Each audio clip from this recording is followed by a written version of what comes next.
video. Thank you for everyone who watched my last videos. I really appreciate it. I hope y'all enjoyed this video. Make sure you like and subscribe. If y'all enjoying my videos, and thank y'all for watching, and let's get into it. While our show is all about survival, sometimes in some unfortunate scenarios, that's simply off the table.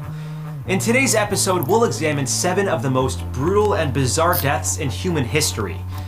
I wonder what happened to this video. Be the last videos we reacted to, the craziest stuff happened. I'm talking about the craziest shit happened, bro. And let me warn you, this one's not for the squeamish. What tiny mistake led to one of the most gruesome diving accidents ever? How did a Disney attraction become a rotating death chamber? And what horrifying fate was waiting for an Arby's manager? Death, death, death, death, death, death, death, death. Hisashi Ouchi, the most radioactive man. For a nuclear plant worker in Japan, sadly, his claim to fame was becoming the most radioactive man ever. And no, That would be insane. You have to live like that. Being radioactive, like you can't probably be around nobody. Bro, that, I couldn't do that, bro. I'm not gonna lie. That shit would be insane, bro.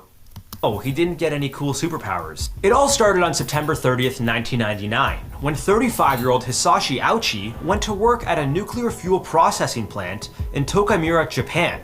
He and 2 other workers were tasked with purifying uranium oxide to produce fuel rods for an experimental reactor. What could go wrong? Ouchi stood by the large fuel tank holding an industrial-grade funnel while his co-worker poured a little too much uranium oxide into it. Suddenly, there was a blinding flash. Bro, it exploded. The other guy didn't get that much radioactive. He had a suit on, but the other guy, he's cooked because he had no suit on, and he was like pouring that yo no suit on, bro. That's stupid. Of blue light, a sign of a nuclear reaction gone wrong. Just moments later, Hisashi absorbed more radiation than possibly any person before him, around twice the lethal dose in humans. He arrived at the hospital with a swollen red face and bloodshot eyes. 一気に日焼けをしちゃったぐらいの赤さを帯びてて This is Japanese. I don't know y'all can understand this, but I bet you can't. で手がすごい腫れててでそっちが痛いっていう風に言ってて But just a day later, things started to get ugly. Hisashi's stomach was swollen. Oh, that shit insane, bro. He saw it turn fucking green and stuff like that. I think he ended up fucking dying. His body ached with pain, and he was having trouble breathing. By day 6, a specialist had examined his bone marrow and determined he was no longer generating any new cells. His DNA was literally disintegrating. His DNA just... How could that be possible, bro? I don't know how can that even be possible? I don't know. A week later, Ouchi was given a blood stem cell transplant courtesy of his sister, but it didn't help. He began developing blisters all over his body. His skin started falling off, and he had to be fed intravenously. At this point, most doctors would consider Hisashi a lost cause. But because he was such a unique case study, they kept him alive with constant blood transfusions and tried many experimental treatments. Through all this, his pain only got worse. Poor guy, really living up to the Ouchi name. Bro, he died from like, bro, that's why that's what I told y'all in the last video. I would never work in the factories, nothing like that. I would never, bro. Like, never. Sorry, I couldn't resist. Yo, that shit's insane. Like, look at him. Like, he fucked up his body so much. But he should have been wearing a suit, bro. Like, it'd been better if he was wearing a suit. Jokes aside, after 83 excruciating days, just a few days before Christmas, Hisashi died of cardiac arrest due to multiple organ failure. The Japanese government ruled that a lack of regulatory oversight and safety training at the nuclear plant was to blame. Speaking of blame, our next story shows why being a failed leader in the 17th century had gruesome consequences. Johan de Witt, the Dutch dinner of death. But I've never heard this one. Isn't it a history class or something? I never heard of it. If you think politics are messy today, well, you're not wrong. But they're nothing like the late 1600s in the Netherlands. For the ruler of Holland at the time, Johan de Witt, life was good. Wait, David. Wait, I think I heard that name. I think I just heard that name in a history class just recently. The Dutch Empire was one of the greatest powers in Europe, and the money from their booming trade empire was pouring in. Like his father before him, Johan gained the respect of his people for his political skills. He negotiated peace talks with England and other European countries, keeping conflict at bay. That was until 1672, when Louis XIV of France declared war against the Dutch. Despite having England by their side, the Wait, I don't remember why they declared war. Dutch Though. were quickly invaded, and things weren't looking so hot for Johan's political career. Every conflict seems to find a scapegoat, and the Dutch people picked Johan. Yearning for a better leader, citizens embraced de Witt's rival William III of the House of Orange-Nassau. Meanwhile, Johan's brother Cornelis was arrested and tortured for conspiring against William. Johan went to visit his brother in The Hague to try to settle the matter. That's Little did he know that a large crowd was waiting for him outside. With no guards around, an angry mob dragged the two brothers out and began literally ripping them apart, piece by piece. Imagine, bro. That's insane, bro. Get piece by piece, get ripped apart. And torn, the townsfolk stripped them naked and hung their bloodied bodies up by their feet. And this is where things really went south. While details are murky and have been debated by historians, it's been said that their bodies were cut into pieces and eaten, with one member They was eating, they were fucking eat. Oh my god, bro. Back then was fucking wild, like the stuff they been doing. of the mobs They been fucking wild back then, bro. swallowing an eyeball.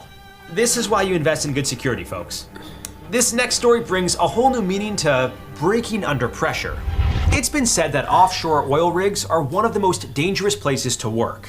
It's high risk, high reward, but if you're considering it as a career, this story might make you change your mind. On Saturday, November 5th, 1983, in the Norwegian sector of the North Sea, 4 deep-sea saturation divers were routinely servicing underwater equipment on the Byford Dolphin oil rig.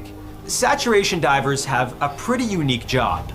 They descend to depths of up to 500 feet or more and can spend up to 28 days on a job living Bro, I can't do all these jobs people dying. I could never do, bro. Like, go 500 feet in the water. Highly pressurized chamber where they eat and sleep. It takes a whole crew to pull it off, from a team operating the crane attached to the diving bell, a crew to monitor the divers, and even cooks to prepare them meals.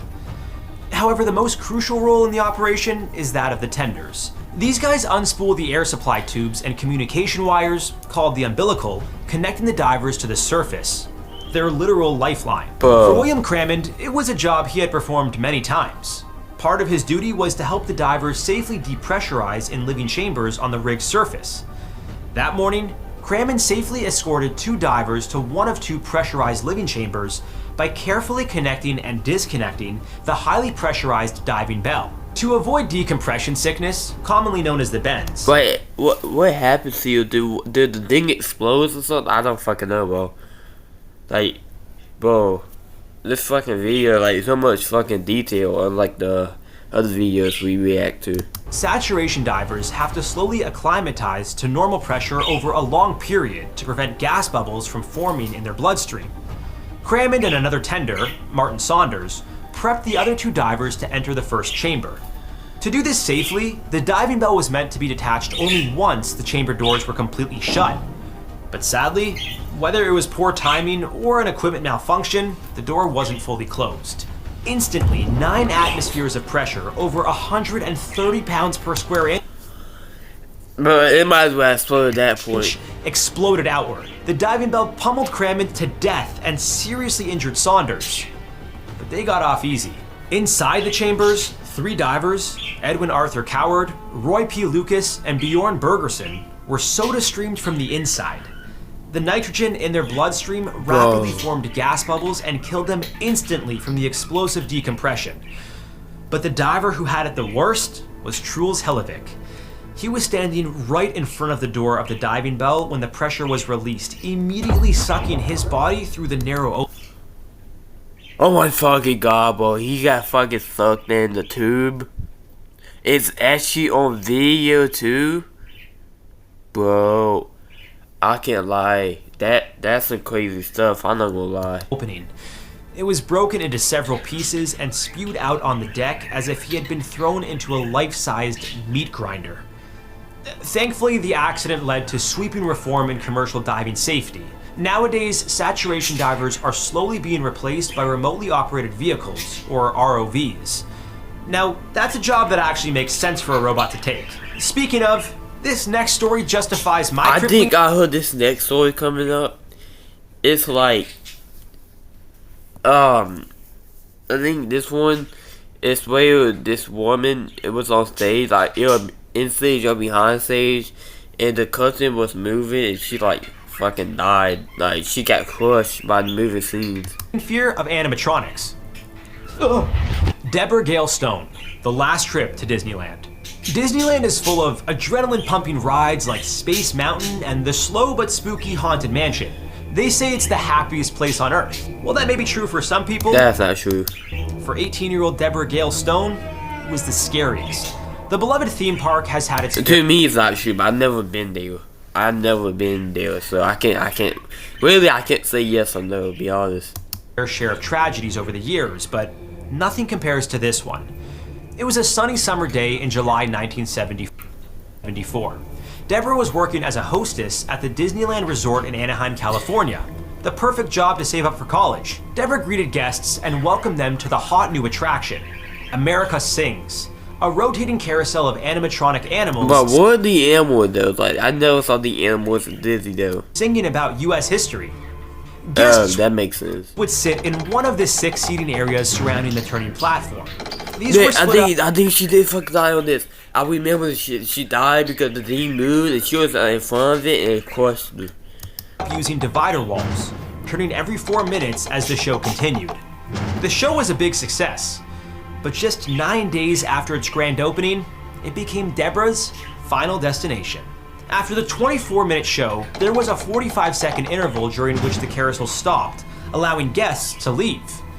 Then, the machine kicked back into gear. At around 11 p.m., yeah, but I think the woman comes out to do a performance and she goes back in, but she'll get crushed. one of the last shows of the night, Deborah ushered everyone out and was getting ready to welcome the next group of eager guests. At this point, No, the she don't perform. She like person like to again, yeah. outer ring of the attraction would spin and bring in the next seated group. But sadly, Deborah was in the wrong place at the wrong time. She was trapped in a small gap between the Yeah, see, she get crushed, bro. stationary stage and the moving wall. Her screams were muffled and then went silent with a crunch. She was crushed to death in what could only be described as a giant vice. Yes, The audience member bro. I heard this story before. It's fucking insane because like how she died from that. Is it good? How you manage to be in front of it when it's coming? who heard her screams believed it was part of the act. But as they continued into the show's intro, a crowd member called for help. Sadly, by the time the emergency staff arrived, it was too late for Deborah. Disney Yeah, it was been too late for her because like this, like she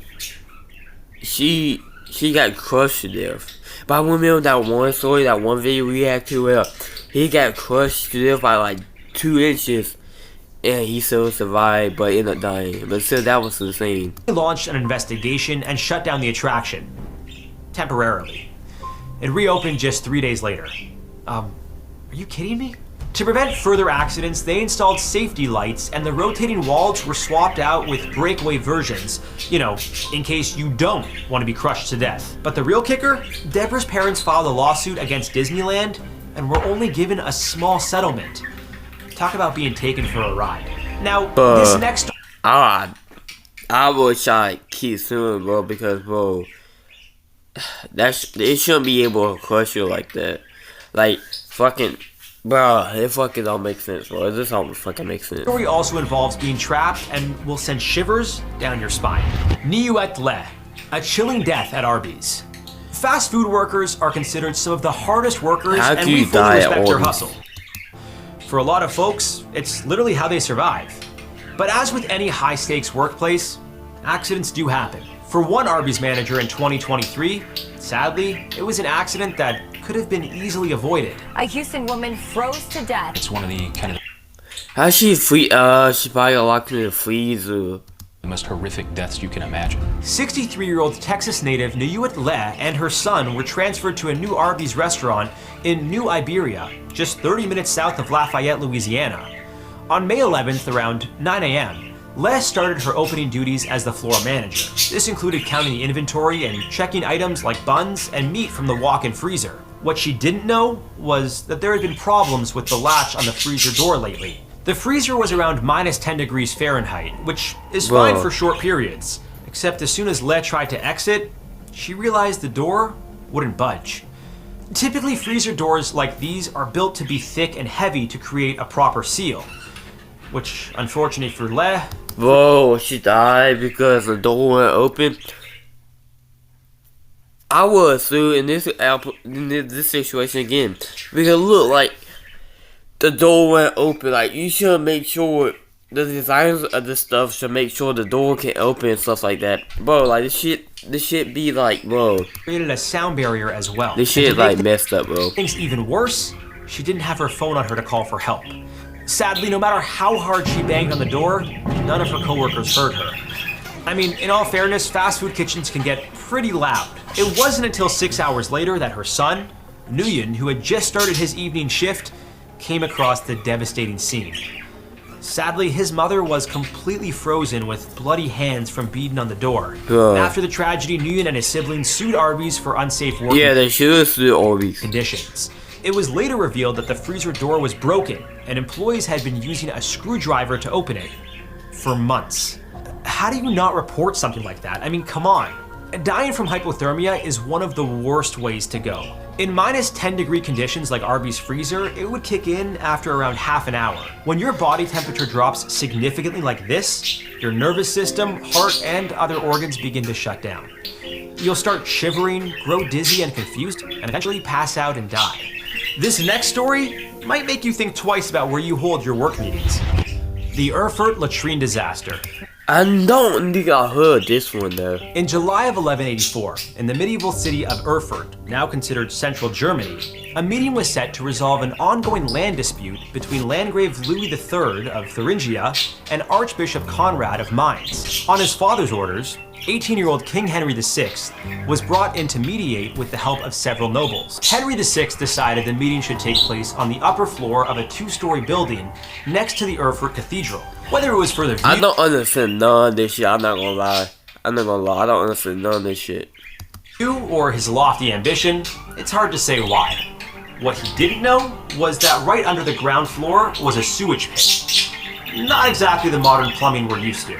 Think of it like the bottom of a giant outhouse. Everything was going fine in the meeting. Members of Henry's court arrived, along with many Dude, the sewer bust out the wall and everybody started to drown. nobles and bishops. What Henry and the others failed to realize was the poor condition of the upper floor's rotting wooden support beams. With one noble too many on it, the floor collapsed, and the impact broke through the ground floor beneath it. Between 60 to 100 people fell directly into a cesspool of human waste. Most died from injuries from the fall or by being crushed by debris. But even those who survived the fall could not escape to safety and suffocated in a vat of excrement stew. Okay, wow. Leave that for unlocked. That's the worst shit to go out with. Dying in somebody else shit. That's dying in somebody else shit. That's insane, bro. That's insane. Luckily for Henry and Archbishop Conrad, they were sitting on a stone alcove by a window and avoided the fate of the others. As for Landgrave Louis, he wasn't so lucky, but was eventually rescued. After the incident, Henry ditched town to resume his military campaign and left Louis and Conrad to settle the dispute. Let's just say Henry didn't take it from anybody. This next story turns up the heat and might change your perspective on kayaks. Alan Catterall, Kayak Factory of Fear. For 54-year-old Yeah, Alan see, I Catterall- can't work in a factory because, like, look, like, you work in a factory, there's, like, more chance you would die in factory and more chance you would die in, like, a fast food restaurant. Overall, what started as a typical day at Piranha Moldings, a kayak factory in Cheshire, Allen had been with the company for 12 years and had worked his way up to senior supervisor. Dang, that's good to get senior supervisor. A couple days before Christmas in 2010, he was tasked with cleaning out an oven where plastic was molded to form new kayaks. This oven was hotter than your typical home variety, reaching 536 degrees Fahrenheit. 536. I thought you about to say 5,000, bro. Still 500 is still a lot. Allen's co-worker and future son-in-law, Mark Francis, was planning on proposing to his daughter that week. Mark's job was to operate the oven that Allen was cleaning. Sadly, he failed to notice that Allen was inside. He pushed the button to turn it on, and the door automatically closed shut. As the temperature began to rise, Allen banged on the door and screamed for help, which wasn't much use considering how noisy the factory floor was. In a matter of minutes, black smoke filled the factory and alerted workers nearby that something was horribly wrong. When they opened the oven door, they found Allen's roasted corpse burnt to a crisp. See, this is why I want the factory to be. Stupid ass people won't check before they do something. Like, their ass will go right in, like, I won't check it, I'm just gonna go ahead and do it. Like, dumbass people like this, like, this shit don't make no sense. Melted skin was also found on the door, likely from Allen grabbing it in desperation. His devastated wife Pearl, who also worked for the company, blamed Piranha Moldings for the accident. A health and safety executive, Martin Haywood, revealed that the oven doors were set to automatically close whenever the electrical supply was switched back on, a warning the factory had ignored several times before. A lawsuit was filed against the oven's designer, technical director Peter Macarith, who was found guilty of breaches of the Health and Safety Act. The company was also found guilty of corporate manslaughter and was fined over £200,000, or about 260,000 USD today. As it turns out, there wasn't sufficient training on how to use the ovens and properly clean them safely. Since then, escape hatches. So now they want to do something, bro. Like, bro. Like, it's always after somebody died, they were straight to do something, bro. Why won't you do that at the beginning? Have been added. What an absolute tragedy. And once again, this just goes to show how a simple oversight can lead to unthinkable horrors.